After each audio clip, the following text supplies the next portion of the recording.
Imagine losing half your entire nation in a single year. Not to war, not to famine, but to a disease you had never even seen before. That is exactly what happened to the Cherokee people in 1738, and it was only the beginning of their story. Welcome to Frontier Uncensored. I'm your host, Dustin, and today we're riding deep into one of the most remarkable and heartbreaking chapters in American history, the story of the Cherokee Nation.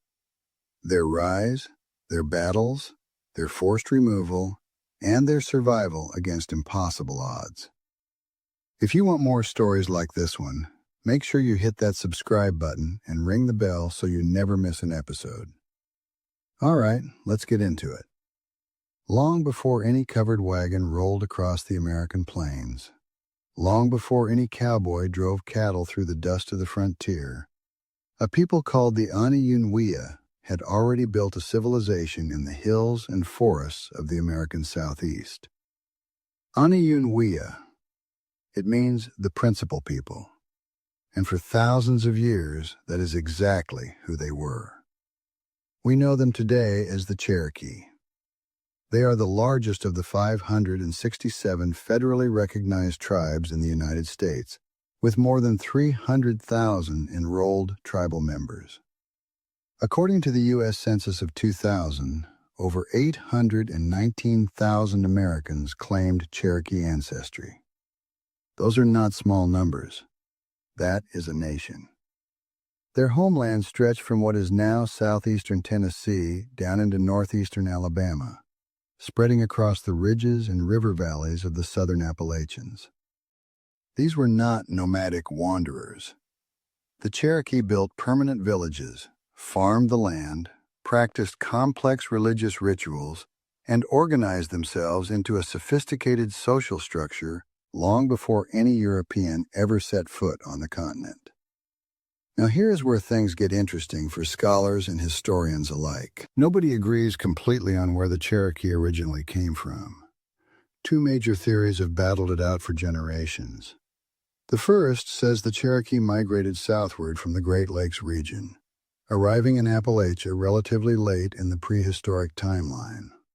Cherokee oral tradition actually supports this, with elders describing a long migration from the north, a split from a larger group, and a slow drift into the southeast. The second theory argues the opposite, that the Cherokee had lived in western North Carolina and eastern Tennessee for thousands of years, going back through the late Archaic and woodland periods with no major migration at all. Linguists entered the debate and added an interesting layer. The Cherokee spoke an Iroquoian language, closely related to the languages of the Great Lakes tribes. But the gap between Cherokee and Northern Iroquoian languages is enormous. Scholars who studied the language patterns propose the two groups separated roughly 3,500 to 3,800 years ago. Some estimates push that split back to around 1,500 to 1,800 BCE. Whether they migrated or stayed put, the Cherokee were deeply rooted in this land by the time history started recording their story. Their ancient homeland centered on a place called Katua on the Tuckasegee River in what is now western North Carolina. That site is still held sacred by the Eastern Band of Cherokee Indians today. By the time the Mississippian culture was flourishing, roughly 800 to 1500 CE, local Cherokee women were experimenting with a new variety of corn called Eastern Flint, which resembled modern corn far more closely than earlier crops. This innovation changed everything. Larger harvests meant larger villages. Larger villages meant more complex leadership structures and more elaborate ceremonies. Corn became central to Cherokee spiritual life, most notably in the Green Corn Ceremony, a celebration of renewal and gratitude that marked the harvest season. Alongside farming, Cherokee society developed remarkable artistic traditions. Shell gorgets, which were carved decorative pieces worn around the neck, became one of the finest examples of their craftsmanship. Religious rituals grew more sophisticated. Social structures became layered and organized. The Cherokee were building something that could rightly be called a civilization. Now, the first outside accounts of the Cherokee came not from English colonists, but from Spanish explorers. In 1540 through 1541, a Spanish expedition led by Hernando de Soto pushed through Cherokee territory, visiting villages in what is now Georgia and Tennessee. De Soto's chroniclers recorded contact with powerful chiefdoms and densely settled populations. These records, many of which were not translated into English until the 20th century, give us some of the earliest written glimpses of what Cherokee society looked like before sustained European contact. Writer John Howard Payne, working in the early 19th century, documented older Cherokee oral traditions in what became known as the Payne Papers. He described a two-part social structure. On one side stood a priestly class, responsible for healing, purification, and spiritual affairs. On the other stood a red organization, younger warriors who handled matters of defense and conflict. War was considered a last resort, not because the Cherokee lacked courage, but because battle was seen as spiritually contaminating. Warriors who returned from conflict required ceremonial purification before they could rejoin ordinary village life. This structure faded before the 18th century. Historians debate the reasons, but some link its decline to a revolt against the Anakutani, a priestly faction accused of abusing their power. Ethnographer James Mooney connected this collapse to an event he called the Paracusti Revolt, which he placed in the late 17th century. Whatever the cause, Cherokee governance evolved significantly from that older two-part system into something more decentralized, where individual towns operated with considerable independence. The written history of the Cherokee, from their own perspective, became possible in the 1820s thanks to one of the most extraordinary individuals in American history, a man named Sequoyah. Working largely alone, without formal education, and facing serious skepticism from both traditionalists and white missionaries, Sequoyah spent over a decade developing a writing system for the Cherokee language. He completed the Cherokee syllabary in 1821. Within a remarkably short time, Cherokee literacy rates surpassed those of neighboring white Georgia communities. The people had a voice on paper, and they used it. By November of 1825, the Cherokee Nation gathered at a town they called Newtown, near present-day Calhoun, Georgia.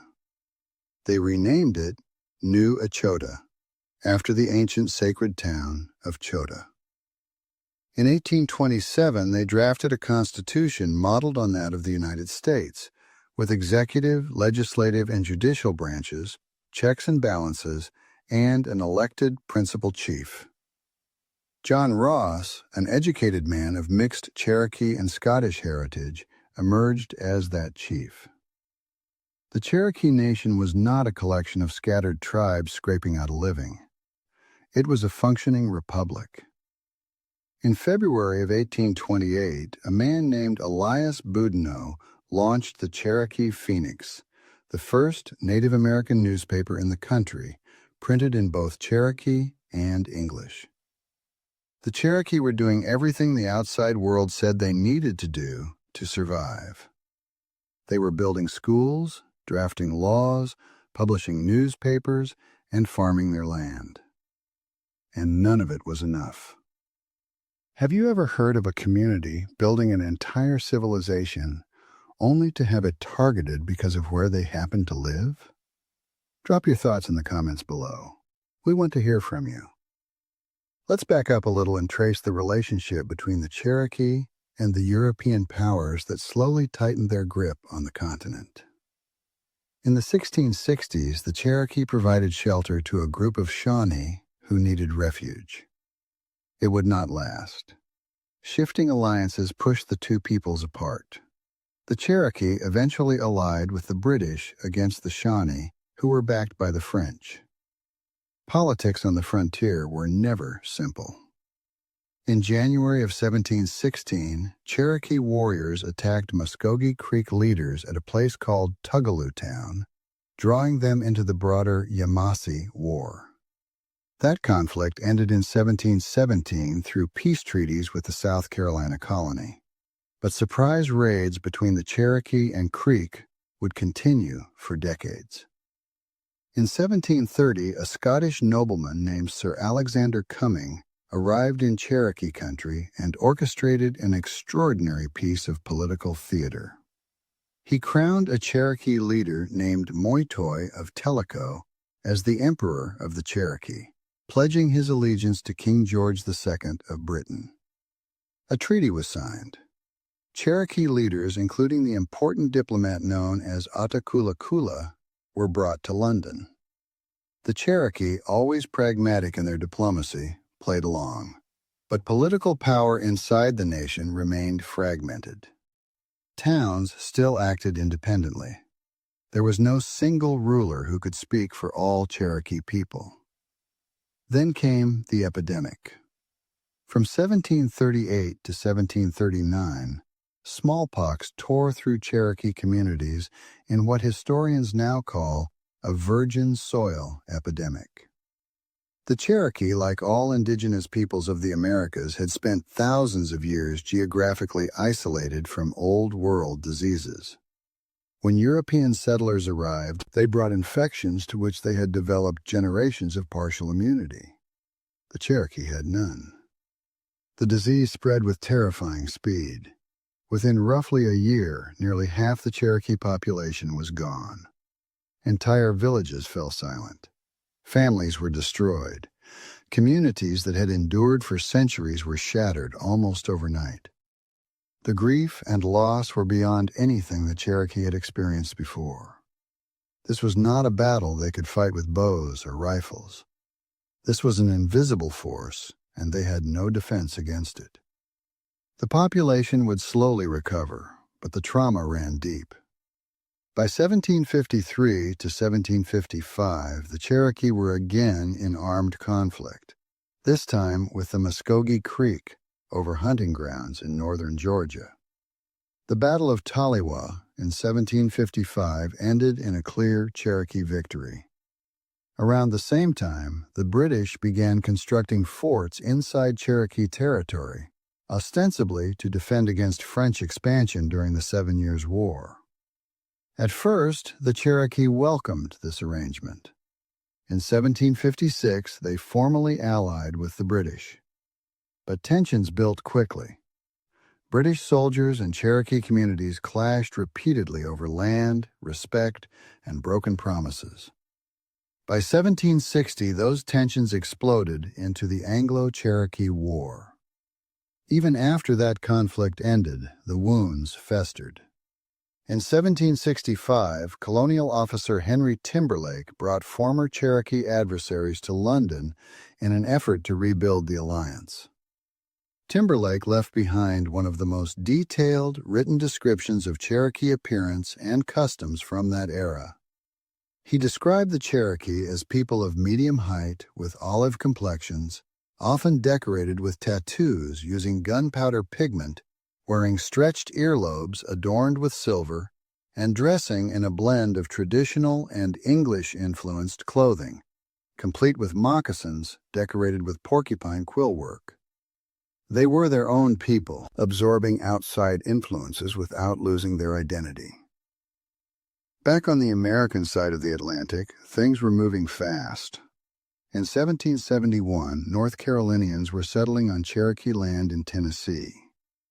Daniel Boone was leading expeditions into Kentucky, clashing with Shawnee, Mingo, Delaware, and Cherokee warriors who understood exactly what these settlements meant for their future.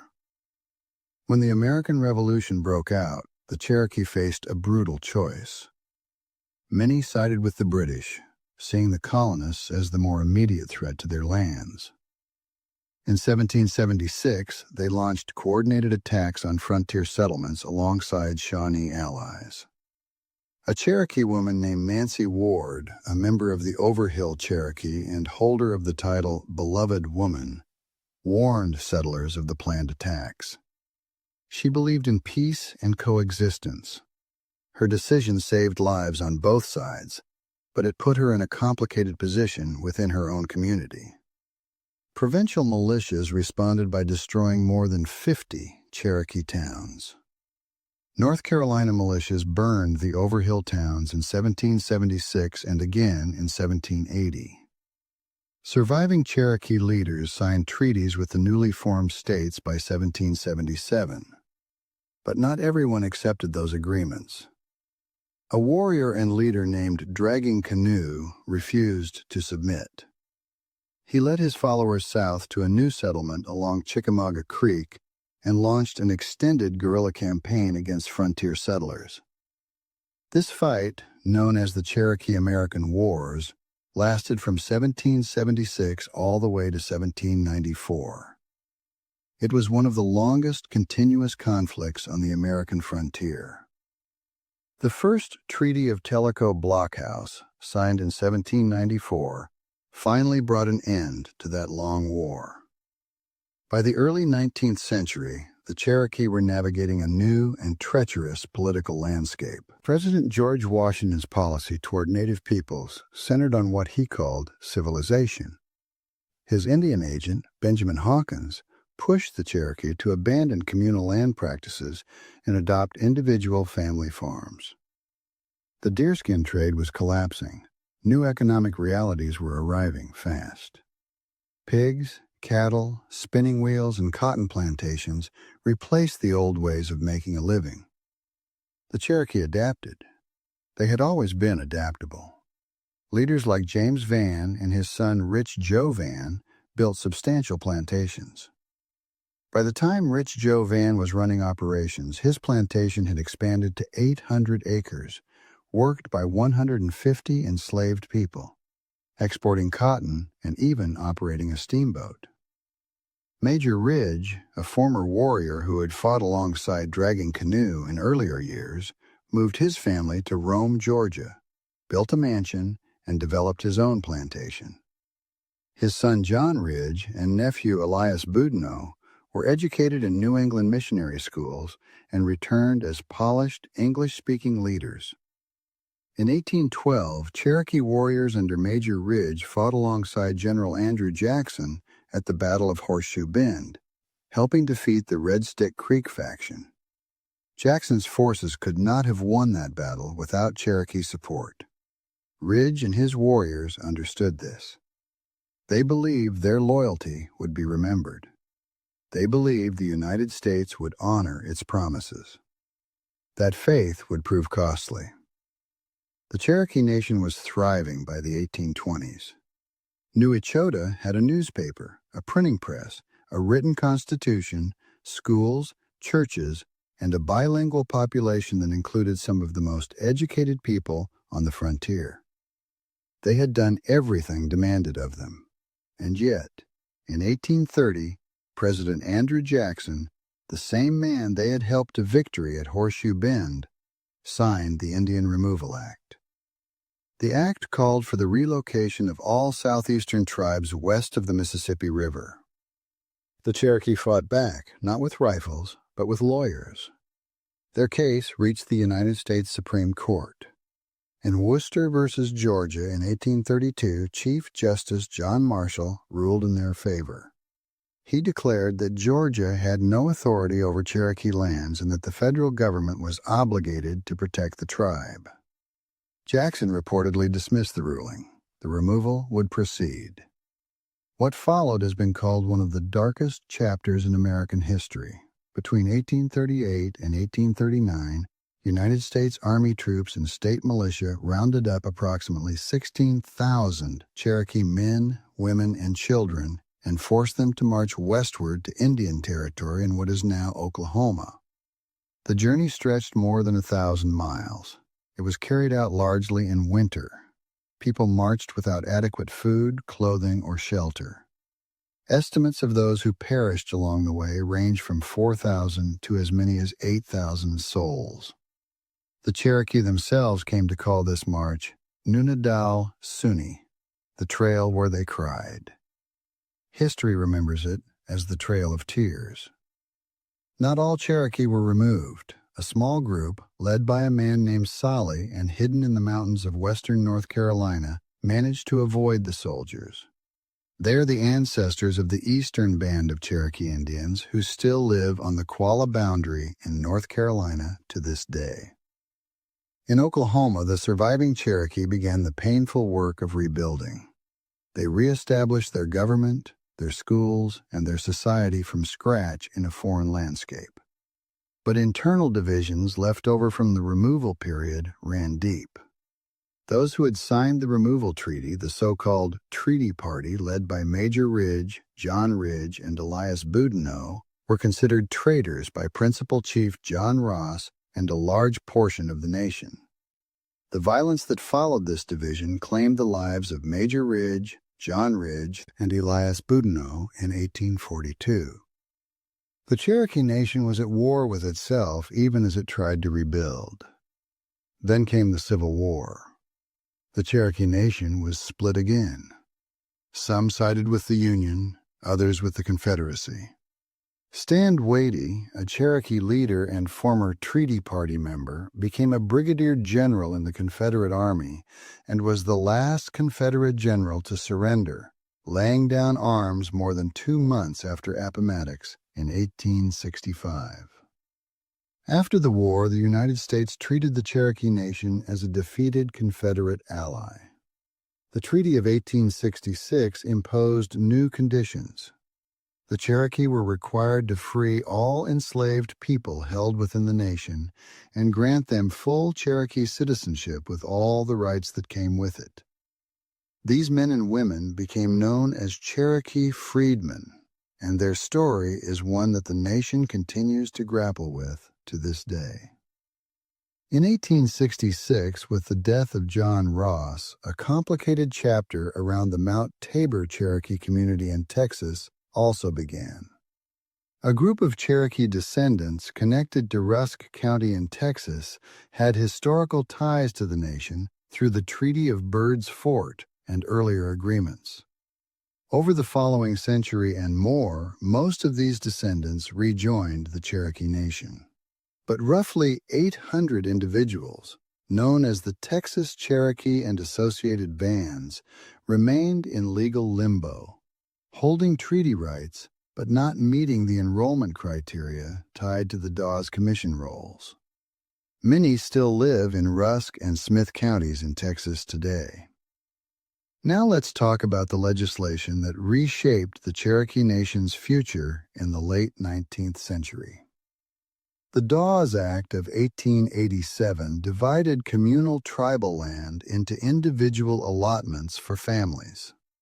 The stated goal was assimilation and private land ownership.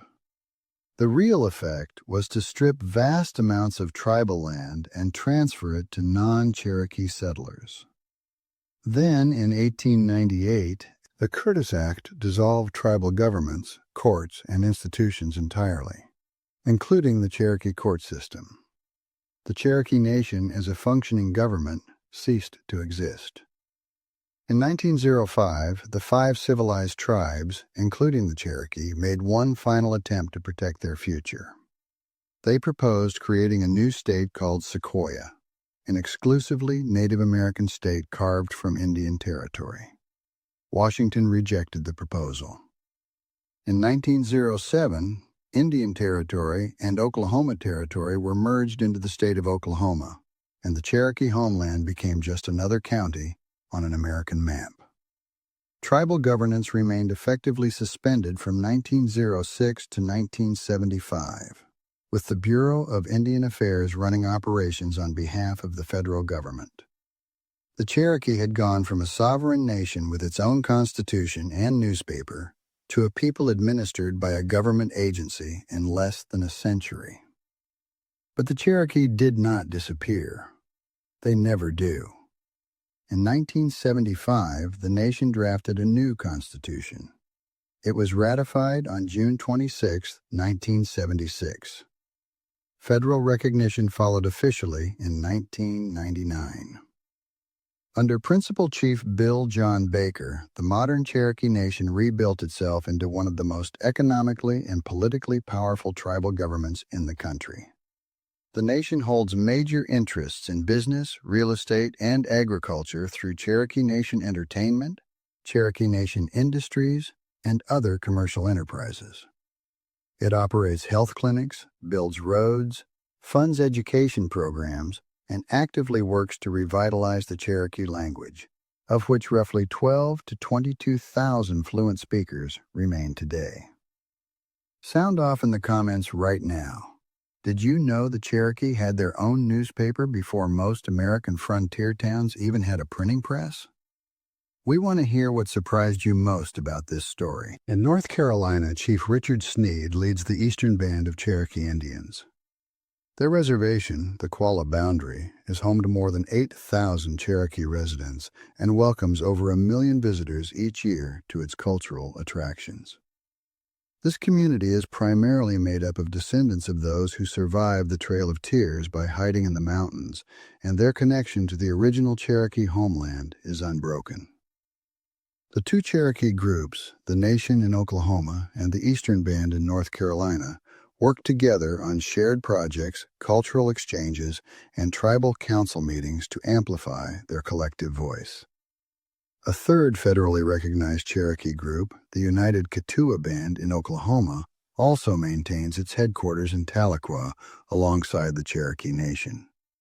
The Kituwa are largely descended from early Cherokee settlers who moved to Arkansas and Oklahoma around 1817 prior to the forced removal of the 1830s. The question of who is Cherokee has also become one of the more legally and historically complex issues surrounding the nation in modern times. More than 200 separate groups have claimed Cherokee affiliation over the years. Some have legitimate historical ties. Others are viewed as pursuing recognition for economic gain rather than genuine ancestry. The federal government recognizes only the three groups mentioned. The Cherokee Nation has made clear that enrolled tribal members and their federally recognized descendants hold the legal right to identify as Cherokee. The Cherokee freedmen question added another layer of complexity. In 2007, Cherokee voters passed a constitutional amendment that restricted citizenship to descendants listed by blood on the Dawes rolls, effectively removing the freedmen, descendants of enslaved people once owned by the Cherokee, from tribal citizenship. The freedmen were given 90 days to contest the vote. On May 14, 2007, the tribal courts temporarily reinstated them as citizens pending a final decision. Then, on January 14, 2011, the Tribal District Court struck down the 2007 amendment, ruling that it violated the 1866 treaty guaranteeing freedmen their rights. The legal and moral debate over this issue continues to shape how the Cherokee Nation defines itself and its obligations. The Cherokee story is not a museum exhibit. It is not a closed chapter. It is a living, evolving nation of people who have survived every attempt to erase them, from epidemic to forced removal to legal dissolution, and have come back stronger each time. Think about the arc of that story. From ancient villages in the southern Appalachians to a republic with its own constitution and newspaper, to the Trail of Tears, to the legal dismantling of their government, and then the long, patient climb back to sovereignty and economic power. 12 to 22,000 people still speak the Cherokee language today. That language, which Sequoyah gave a written form without any formal education, without government support, with nothing but his own determination, is still alive. History on the American frontier is usually told from one direction. The wagon trains, the settlements, the cattle drives, the men in hats with rifles. But the frontier had been someone else's homeland long before any of that. The Cherokee remind us that the greatest act of survival in American history was not crossing an ocean. It was staying. Thanks for riding with us today on Frontier Uncensored. If you learned something new in this episode, hit that like button and share it with someone who loves history. Drop a comment below and tell us which part of the Cherokee story hit you hardest. Was it the smallpox epidemic? The Trail of Tears? Sequoia building a writing system from scratch? We read every single comment. Subscribe if you haven't already, and hit the notification bell so you never miss when we drop a new episode.